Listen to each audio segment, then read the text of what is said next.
Beer and a chat, beer and a chat. Got a Guinness Black Lager and a sweater, gonna chat.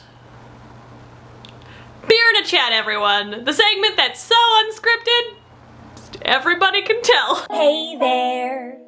So you can feel free to blame this episode of A Beer and a Chat on Mr. Tom Daley. But like in a good way. Truthfully, I'm incredibly glad that Tom found someone that makes him so happy, and also he feels ready to be open and honest with the public about that. I think that's crazy cool. Cheers. But unfortunately, what I don't think is cool is all the bi-bashing and bi-phobic comments that people have posted on social media in response. People are saying that Tom is really gay and that it's only a matter of time before he comes out as such. Others are tweeting that there is no such thing as a bisexual male. And my favorite, bisexuality may be real, but that just makes Tom Daley selfish and greedy.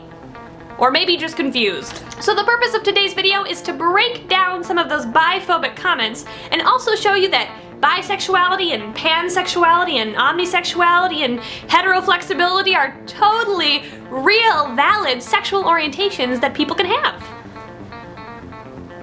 And are real. So if you've ever questioned the validity of in the middle of the spectrum orientations, or maybe you thought they were confusing, first I'm gonna start by leveling with you. Yes, they are confusing, and if you don't completely get them, that's alright, that does not make you a bad person. Sexuality is so complex and so personal, and then you get into really unique, really nuanced concepts like being gender blind that I can totally understand how it would be challenging for somebody who doesn't intrinsically see that way or feel those feelings to be so empathetic that they're able to put themselves in another person's shoes who does feel that way and see those feelings and feel those feelings and see how that makes sense. Like, I get it. These are really complicated feelings and might be hard for you to understand if you don't naturally feel that way. But this brings me to my first point.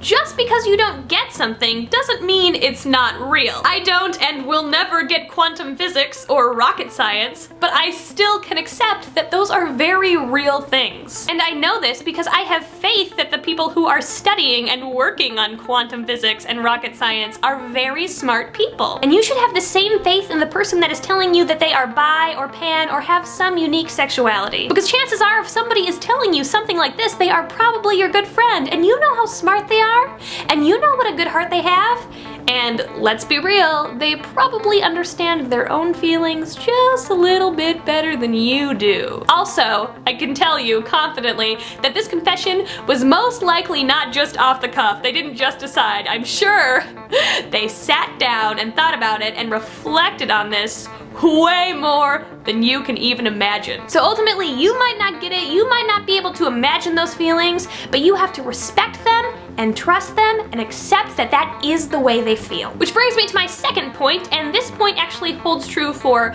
all queer people, not just individuals who identify in the middle of the spectrum. And this is that when a person chooses to open up with you and share with you their orientation, when you blow it off or when you marginalize it with a quick or easy comment like, oh, I didn't think that was real, or oh, I don't really think that you can actually like both genders, that comment is actually a lot more loaded than you may realize. Because unlike heterosexuality, most queer people had to endure a lot and complete a ton of soul searching before they were able to accept themselves. Because real talk for a second, the coming out process for me took several years and involved a lot of self-hate. I was not in a healthy place during my coming out process. I'm happy to tell you that today I am very confident and comfortable with my sexuality, but when I do choose to tell people about my orientation and they respond with doubt, not only are they telling me that they don't think my sexuality is valid,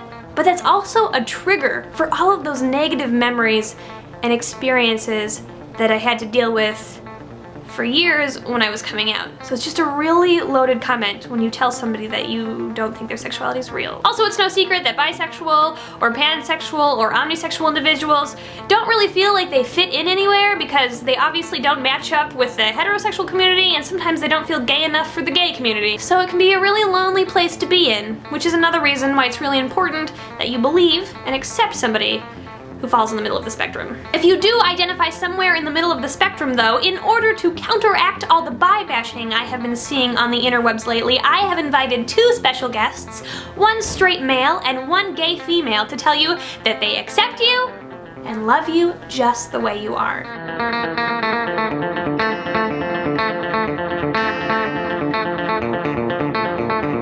I do feel like bisexuality and pansexuality and all these other sexualities that I'm still learning about are valid orientations. And it's weird to me that people in general, or even people in the gay community, are critical about this orientation. Because number one, it's not your life, it's theirs. And number two, if they're happy with it, who are you to go in and make them not happy with it? It's weird for me as a straight male to see all these other orientations because like I'm very limited in what I'm interested in. And I'm okay with that. Like I'm really happy with my orientation. But at times I'm actually kind of jealous that like people out there can like more than one thing. Like it's not a bad thing if you only like one gender, but it's also kind of beautiful that you can be, like you can experience the spectrum of human existence. I haven't always felt this way though. In fact, the first 16 years of my life, I'm ashamed to say, I was pretty against homosexuality. But I guess what changed my mind is that like my brain started to develop and I got older, and even like going to college and you just see all these different people and you learn about different lifestyles. So I guess what changed my mind is just like being open-minded, I guess? I do think that bisexuality is a real orientation, but I think that somebody who identifies as being completely in the middle is very, very rare. Just like I believe that being completely gay or completely straight is also rare. I think everybody has at least a little bit more of a slight preference over one compared to the other. Of course, I didn't always think this way. I didn't know bisexuals existed,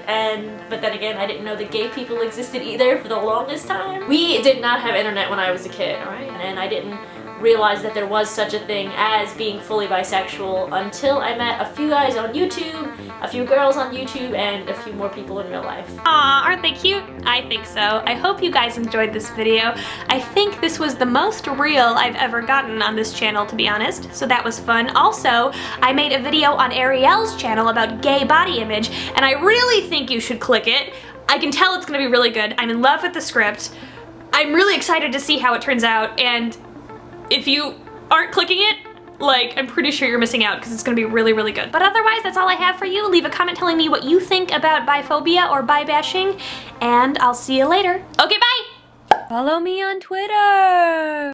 I've been asked on behalf of Ashley to have you subscribe and like. Pretty please for me. Like for me, please like for me. Pretty please for me, I'll give you fake money.